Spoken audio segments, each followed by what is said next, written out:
Hello everyone, welcome to Eden. So आज हम लोग देखने वाले numerical which is based on boiler. हमें दिया गया है कि in a boiler test the following quantities were obtain. Mean temperature of the feed water is 20 degree Celsius, जिसका जो एंथैल्पी है वो हमें दिया गया है per unit mass which is 20.28 kilo calorie per KG.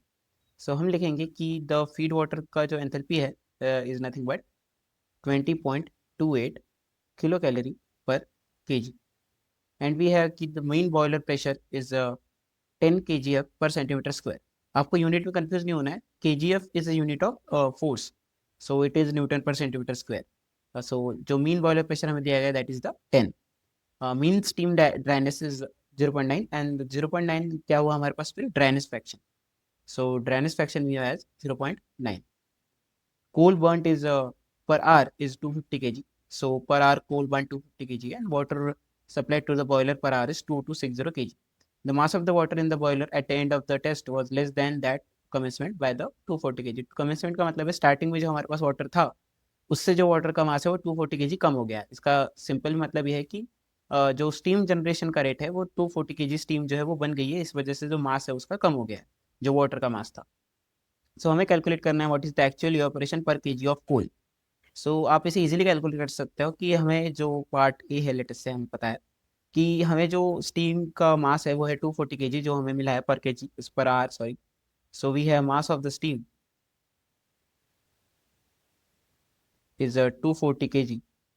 वहीं पे हमें पता है कि द हमें निकालना है पर केजी ऑफ कोल। सो हमें कोल का मास भी पता है which is per hour is 250 kg.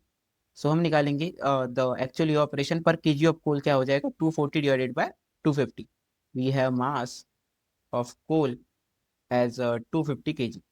So जो हमारे पास ए का आंसर क्या हो जाएगा 240 KG of steam divided by 250 KG of coal, which means अगर आप इसे कैलकुलेटर में करेंगे तो आपके पास आंसर आएगा 0.96 केजी ऑफ स्टीम पर केजी ऑफ कोल। सो ये हमारे पास आया पार्ट ई का आंसर। यहीं पे आप कर सकते हो पार्ट बी का सॉल्यूशन भी, the equivalent evaporation per KG of water.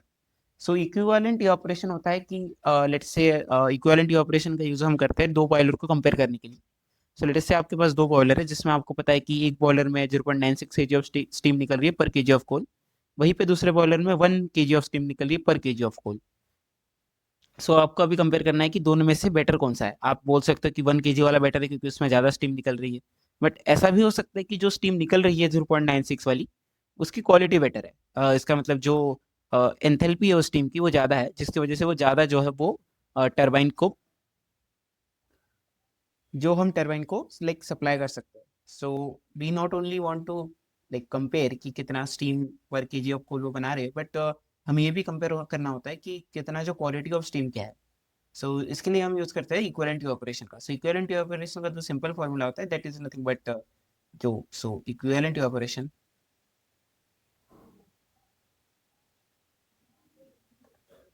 is nothing but heat added to steam by the boiler divided by latent heat of vaporization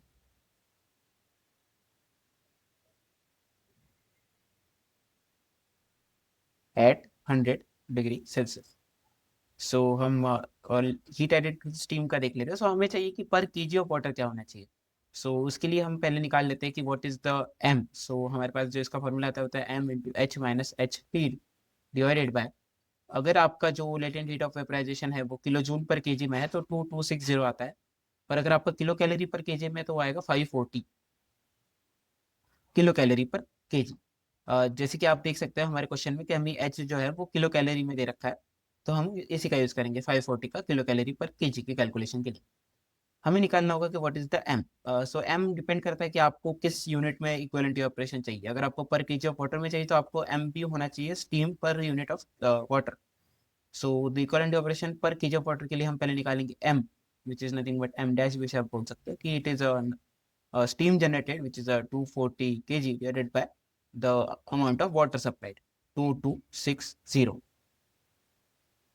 that is the m dash. सो ये हमारा, अगर हमें पूछा होता कि what is पर KG of cool पूछा होता तो हम क्या करते 240/250 जैसे हमने पहले किया है एम पार्ट.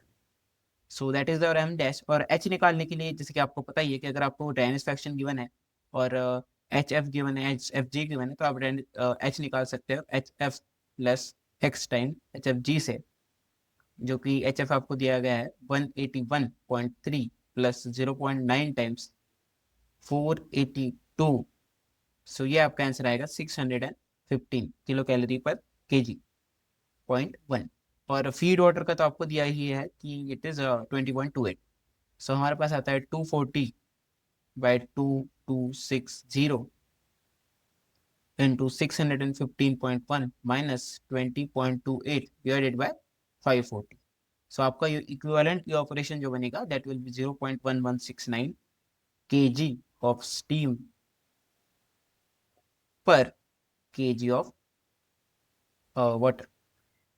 आप जो ये नंबर है, जैसे कि हमने अभी देखा कि 0.96 आप डिफरेंट बॉयलर्स पे कंपेयर नहीं कर सकते, क्योंकि आपका जो स्टीम के आउटलेट प्रेशर है, टेम्परेचर है, उसको भी आपको कंपेयर करना पड़ेगा. लेकिन इक्विवेलेंट इवापोरेशन जो है वो आप डिफरेंट बॉयलर का कंपेयर कर सकते हो. सो 0.1169 अगर किसी का इक्विवेलेंट इवापोरेशन है और किसी का एक 0.2 है, तो 0.2 वाला क्या हम बोलेंगे कि बेटर है per unit KG of water के हिसाब से जो स्टीम हम दे रहे हैं वो. सो आप इक्विवेलेंट इवापोरेशन को इसलिए निकालना चाह रहे हो ताकि आप डिफरेंट बॉयलर को कंपेयर कर सको. So yeah, this is the concept of behind equivalent evaporation, and this is how you can solve this question. Thank you.